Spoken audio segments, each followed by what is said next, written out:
अब बहुत छोटा सा एक टॉपिक है और बहुत आसान है सभी लोगों के लिए, और ये हमें वक्त की डिमांड के ऊपर बताना पड़ रहा है, वरना ऐसे टॉपिक की कोई जरूरत नहीं होती है।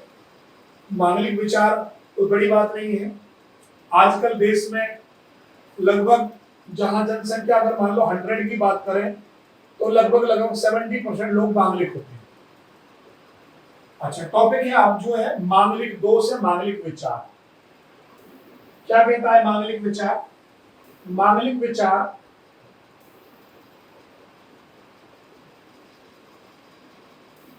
ये मंगल प्लेनेट के कारण बनता है। मंगल है हमारा एनर्जी फॉर्म, एनर्जी मेकर। मांगलिक विचार मंगल के कारण बनता है, और मंगल जो प्लेनेट है वो एनर्जी का कारक है, ठीक। और जनरली आप देखना, जब आप आगे पढ़ोगे, जो मंगल है, जब मैंने आपको बताया है, अगर किसी भाव में बैठेगा तो जो उसके एस्पेक्ट होंगे मंगल के, वो चौथे, सातवें और आठवें भाव पर पड़ेगा। अर्थात जनरली अगर मंगल फॉर एग्जांपल के लिए लगन में बैठा हुआ है तो वो अभी आपके समझने के लिए चौथे, सातवें और आठवें, अर्थात इटसेल्फ वो कहीं ना कहीं खुद को बैठेगा ही, ठीक। तो वो चौथे, सातवें और आठवें भाव पर एस्पेक्ट डालता है, ठीक है। अब हमेशा जो मंगल है, मंगल को क्या बोला गया है? Energy form. मंगल एक एनर्जी कारक है, बहुत ज्यादा अपने अंदर एक जो है आग लिए हुए है, इस तरह का वो कारक माना गया है। अब ये देखिए, ये जब मंगल चौथे भाव पर एस्पेक्ट डालेगा तो चौथा भाव किसका होता है? हमारा सुख का। चौथा भाव हमारा वाहन, सुख, जितने भी मकीन जायज सभी चीजों का होता है, सुख भाव होता है। सातवां भाव क्या होता है हमारा? पार्टनरशिप हो गया, वैवाहिक सुख हो गया, दाम्पत्य जीवन हो गया। और आठवां हो गया हमारा जो भी हमारे जीवन में गुप्त विद्याएं हैं, गुप्त संबंध है, गुप्त क्षेत्र है, आयु है, दुर्घटना है, एक्सीडेंट है। मेन दुर्घटना क्योंकि हमें क्या है, नेगेटिव रिजल्ट्स ये देता है, ठीक। तो आप देखिए ध्यान से, मंगल का एस्पेक्ट जब भी चौथे, सातवें, आठवें भाव पर आता है तो वो नेगेटिव रिजल्ट देता है, सारी चीजों को डिस्टर्ब करता है। अब इन सारी चीजों पे डिस्टर्ब होने के बावजूद भी, हमेशा दो चीजों का आपको ध्यान रखना पड़ेगा। जितना योग मांगलिक बनने के बनते हैं, जैसे रिजल्ट क्या है इसका, रूल लिख लीजिए पहले। रूल क्या है? रूल क्या कहता है मांगलिक का? रूल नंबर 1, यदि मंगल जन्म कुंडली में पहले, चौथे, सातवें, आठवें और 12वें भाव में होता है, जन्म कुंडली के पहले, चौथे, सातवें, आठवें और 12वें भाव में होता है, तो मांगलिक विचार किया जाता है। एक तो हो गया आपका लगन कुंडली से। अब आप इसमें हेडिंग डालिए पहले, मांगलिक विचार किन कुंडलियों से किया जाता है? पहला लिखिए लगन कुंडली से, दूसरा लिखिए चंद्र कुंडली से, और तीसरा लिखिए शुक्र कुंडली से। अब इसको समझिए एक बार, देखिए मैंने बताया आपको सबसे पहले ये लगन कुंडली हो गई। तो आप अलग अलग विद्वानों का मत है कि लगन कुंडली से 1, 4, 7, 8, 12 में मंगल अगर बैठा होगा तो बच्चा मांगलिक होगा। फिर पैरेलली चंद्र कुंडली बना देंगे। चंद्र कुंडली बनाने का मतलब है चंद्रमा लगन में आ जाएगा, चंद्रमा लगन में हो गया, मंगल सप्तम में बैठ गया, फिर मांगलिक हो गया। एक और कुंडली बना देंगे शुक्र कुंडली, ये शुक्र कुंडली का मतलब हो गया शुक्र लगन में बैठा दिया, क्योंकि वैवाहिक जीवन को देखने के लिए। तो शुक्र लगन में बैठा दिया और मंगल फिर चौथे भाव में या इनमें से 1, 4, 7, 8, 12 में कहीं भी आ जाएगा तो फिर मांगलिक हो जाएगा। तो आप देखिए आपने कर क्या दिया, 5 भाव तो यहां से घेर लिए, 5 भाव यहां से घेर लिए, 5 यहां से घेर लिए, आपने 15 भाव घेर लिए। 12 इंटू 3 36 में से आपने 15 को घेर लिया। आप देखेंगे लगभग लगभग देश की 70% जनता आपने मांगलिक बना दी। अब मैं इसमें आपको थोड़ा सा शोधन बता रहा हूं। शोधन क्या करना है, हमेशा जो मांगलिक विचार किया जाता है वो हमेशा लगन कुंडली से किया जाता है, जो अपनी रिसर्च है। एज वेल एज अगर आपको बहुत ज्यादा ही प्रॉब्लम है, बहुत ज्यादा ही दिक्कत है, तो आप चंद्र कुंडली से और देख सकते हैं, बस ओनली। परंतु जब साउथ की तरफ जाओगे वहां वो बिना शुक्र कुंडली के मांगलिक विचार नहीं करते हैं। तो जब इसे कंक्लूजन पे आप निकल के आओगे, इसके कंक्लूजन पे निकल के आओगे तो आप समझना मेरी बात है। यदि शुक्र से, देखना आप अभी मैंने थोड़ी देर पहले लिखवाया था, यदि शुक्र व मंगल अगर एक साथ बैठे हो तो ये कैसा लिखवाया था मैंने, सुंदर शारीरिक फिजिकल तो अच्छा है, परंतु करेक्टर के मामले में, दुराचारी के मामले में, परिस्त्रीगामी के मामले में ये नेगेटिव हो जाएगा। तो रिजल्ट क्या है, जो हमारी शुक्र कुंडली है, हम शुक्र कुंडली को मान लिया अपने दाम्पत्य जीवन है, यदि शुक्र और मंगल किसी भी प्रकार से साथ बैठ जाए, आमने सामने दृष्टि आ जाए, युति हो जाए, तो समझ लीजिए दाम्पत्य जीवन में कहीं ना कहीं प्रॉब्लम तो वैसे ही आ रही है।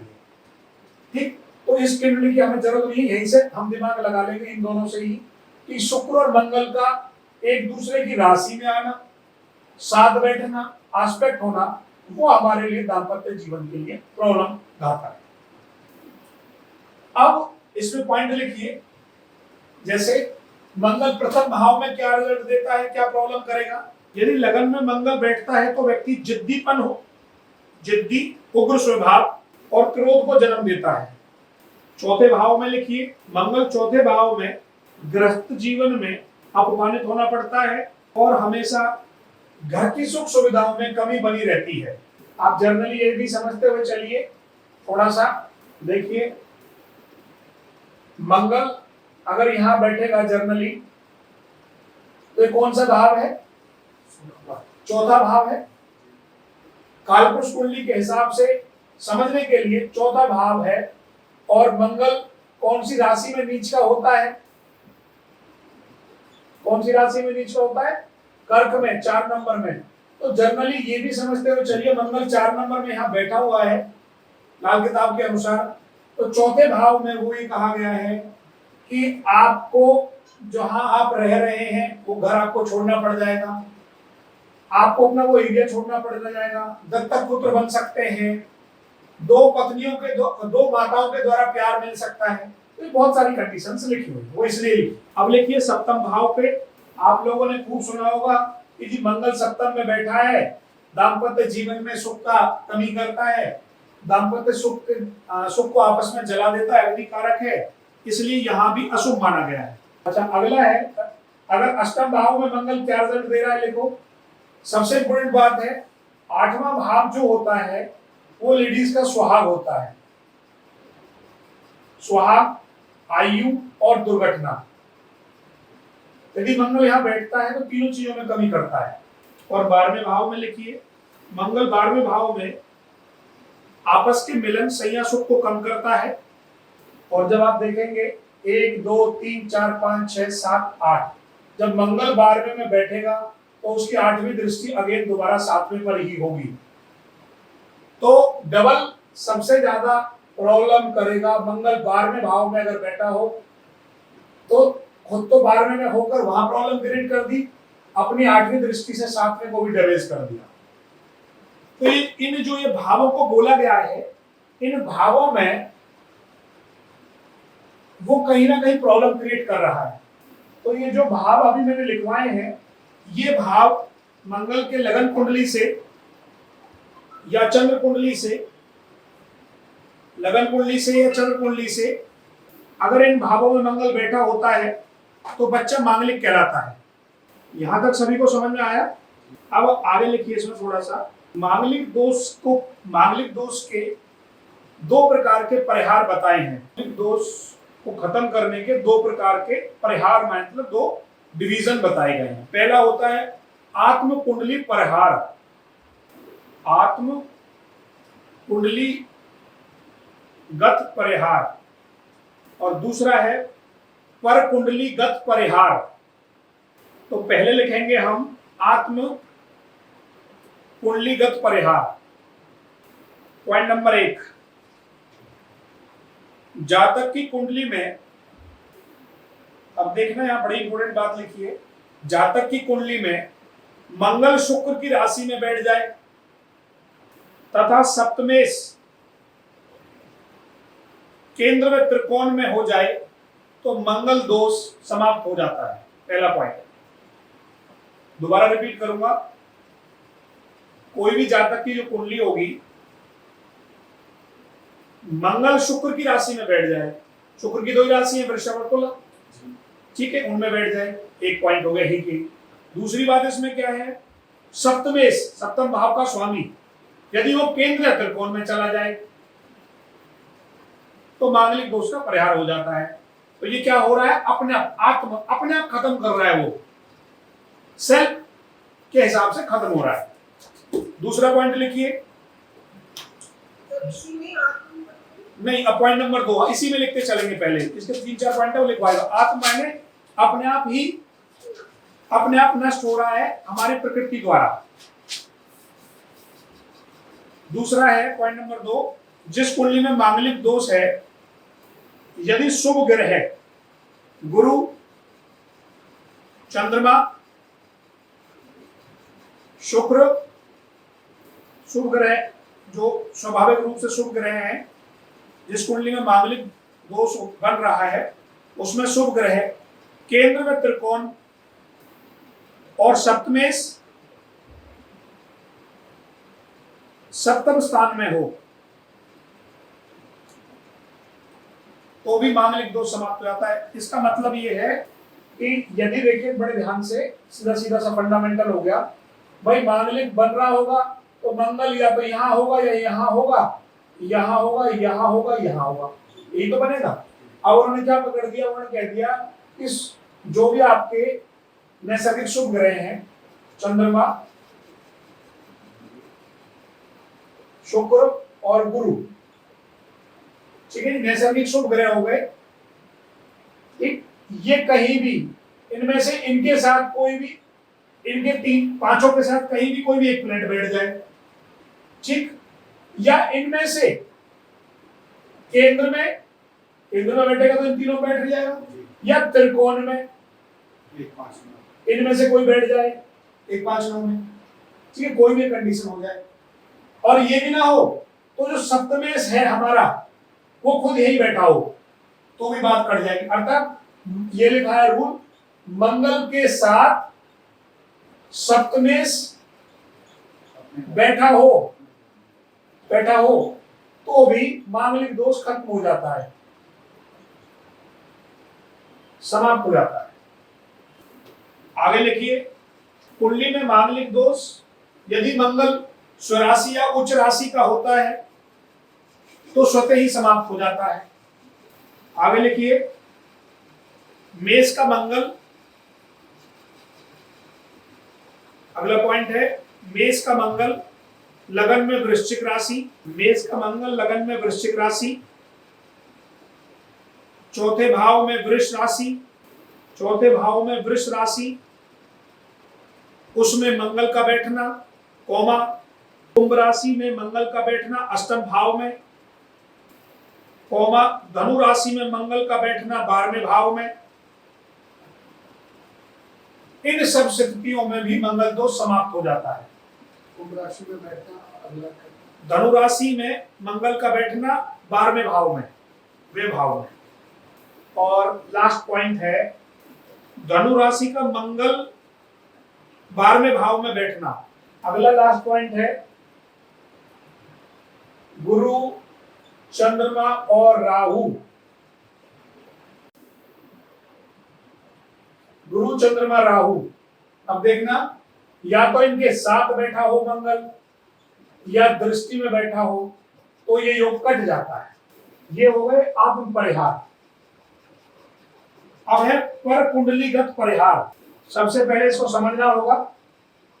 परभुत कुंडली का जो पर कुंडली का मतलब होता है, ये आपकी सेल्फ की कुंडली है और ये सामने जिससे आप मैच कर रहे हैं।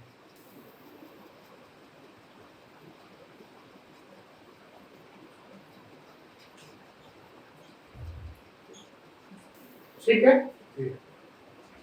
यदि मान लीजिए इसमें मंगल दोष है, ठीक है, मान लो यहां मंगल बैठा है तो सामने वाले की कुंडली में शनि सप्तम में बैठेगा तो दोष खत्म हो जाएगा। अगर यहां बैठेगा तो सामने वाले का कहां बैठेगा, यहां बैठ अगर यहां बैठेगा तो इसका कहां होगा, लगन में। अगर इसका अष्टम में होगा तो उसका कहां बैठेगा, दूसरे में। यदि इसका 12वें में होगा मंगल, इसका मंगल 12वें में होगा तो इसका छठे घड़ी में। समझ गए? तो इस प्रकार से ये दोष समाप्त हो जाता है। इसको ऐसे लिख लो, एक कुंडली में यदि मांगलिक दोष पाया जाता है, एक कुंडली में मांगलिक दोष पाया जाता है तो दूसरी कुंडली में शनि के प्रभाव से उसे खत्म किया जाता है। ये बात समझ में आई? अब देखो इस कुंडली में मांगलिक दोष बन रहा है। अब हमारे से कोई मैच करने के लिए कुंडली आई है। मैंने कहा भाई मंगल को आप क्या मांग रहे हो, एनर्जी कारक बहुत ज्यादा है भाई, अहंकारी हो गया, सब कुछ हो गया। तो क्या कहा गया है शास्त्र में, इस मंगल को कंट्रोल करने के लिए सामने वाले की कुंडली में बराबर की तराजू होनी चाहिए, कहना चाह रहा है। क्योंकि ये मंगल एनर्जेटिक हो रहा है यहाँ पर, तो इसके सामने भी इसी तरह एक प्लैनेट खड़ा कर दो जो इसे टक्कर दे सके। कौन दे सकता है? क्रूर प्लैनेट। शनि को खड़ा कर दो, राहु को खड़ा कर दो। यदि शनि और राहु ये कहीं भी इस तरीके से यहाँ पर मांगलिक दोष का निर्माण कर रहे हैं, और जैसे यहाँ पर शनि आ गया तो भी खत्म हो गया था, या इन स्थानों में राहु भी आ जाए कहीं भी तो भी ये दोष समाप्त हो जाता है। अर्थात परिहार में क्या लिखेंगे कि मांगलिक दोष को समाप्त करने के लिए सामने वाली कुंडली में यदि शनि और राहु आ जाए तो भी ये दोष समाप्त हो जाता है। ऐसे ही सेम तीसरा पॉइंट है गुरु का। आपने पहला लिखा था शनि का, फिर मैंने शनि राहु का लिखवाया, अब तीसरा सेम पॉइंट है गुरु का। ये गुरु से भी परिहार हो जाएगा। ठीक है, और भी बहुत सारे पॉइंट हैं समाज में दे रखे हैं, तो आपने मेन अगर उसी खुद की कुंडली में ही समाप्त हो गए, उतने से ज्यादा हमने सामने वाले से समाप्त कर दिया। तो जितने योग बनने के होते हैं ये भी ध्यान रखना, लोग बनने के तो आसानी से याद कर लेते हैं और जब काटने वाले थे वो याद करे नहीं। तो मैंने अगर मान लो वो 75% बनने के योग है तो हमने कम से कम भी 80% काटने वाले भी लिखवा दिए, तो इसको भी याद रखना होगा आपको। अब क्वेश्चन है, ए और बी की आपस में शादी हो गई, ये नॉन मांगलिक है, ये मांगलिक है, ठीक है। तो समाज के हिसाब से, कुंडली के हिसाब से अभी जितना आपने पढ़ा है वो समझ लीजिए कि इसकी एनर्जी ज्यादा होगी, इसकी एनर्जी कम होगी। इसको बैलेंस करने के लिए इसके सामने क्रूर ग्रह लाना पड़ेगा। वही सेम राहु को ऑब्स्टिकल करके लाना पड़ेगा, सैटर्न को लाना पड़ेगा, जुपिटर को लाना, जुपिटर तो अच्छा है, जुपिटर को लाना पड़ेगा। तो इस व्यक्ति जो मांगलिक है इसकी एनर्जी ज्यादा होगी, ये हमेशा इस व्यक्ति को दबाएगा। इसको इसके सामने खड़ा करने के लिए हमें इनकी पावर इसको देनी पड़ेगी। आप इनकी रेमेडीज करा दीजिए इस व्यक्ति को तो वो पावर इसको मिल जाती है। जैसे फॉर एग्जांपल के लिए ये मांगलिक है, कोई दिक्कत नहीं है, सामने वाला नॉन मांगलिक है, पावर कम पड़ रही है, तो नॉन मांगलिक को काम करना है। क्या काम करना होगा? सैटर्न से संबंधित कोई कार्य कर दे, इवन यही कर दे बस, खाली वो अपनी बॉडी में कोई भी लोहे का छल्ला डाल ले, वो सामने वाले को काटने लगेगा। दूसरा ये नहीं कर सकता, राहु है, आप अपने बेडरूम के अंदर, क्योंकि सबसे ज्यादा दिक्कत बेडरूम में करता है मंगल, आप अपने बेडरूम के अंदर राहु से संबंधित कोई भी चीज आप रख सकते हैं। जैसे राहु की सबसे अच्छी जो चीज है वो क्या है? मेटेलिक विंड चैन, जो बजने वाली होती है, मेटेलिक विंचन, लकड़ी वाली नहीं, मेटेलिक विंचन। कोई ऐसी लाइट लगा लो जो बार बार लुक झुक करती हो, वो राहु की कारक होती है। अब ऐसा नहीं कोई जहर ला कर रख ले, ठीक है ना, तो कहीं नहीं आपने तो ये भी पढ़ाया था कि ये जहर का कारक होता है, जहर ला कर रख लेता हूँ, सारा दिक्कत करे तो उसको साफ कर देंगे। एक और भी समाज में प्रचलन है कि जब आप ये देखिए ध्यान से, मांगलिक विचार में कुंभ विवाह को नहीं घसीटते हैं। कुंभ विवाह एक अलग चीज है, वो अलग चैप्टर में बता दूंगा। कुछ लोग मांगलिक विवाह में कुंभ विवाह को रगड़ देते हैं। कुंभ विवाह, अर्क विवाह एक अलग सिद्धांत है, वो थ्योरी अलग आएगी मैरिज वाले चैप्टर में। तो केवल अभी आपने ये देखना है कौन बच्चा मांगलिक है और उसकी एनर्जी को कहां शिफ्ट करना है, केवल आपने तो इतना जानना है। केवल एनर्जी को शिफ्ट करना सीखो। बच्चे की एनर्जी अच्छी होती है। हम विकार में इस टॉपिक पर बहुत जोर लगा के नहीं पढ़ाने वाले। मांगलिक नाम की बहुत ज्यादा कोई अहमियत नहीं रही आज के समाज में। हर बच्चा मांगलिक होता है। मांगलिक से मांगलिक की शादी हो ये जरूरी नहीं, कोई जरूरी नहीं है। और जिनकी हुई है वो कितनी सक्सेसफुल हुई है ये भी कोई जरूरी नहीं है।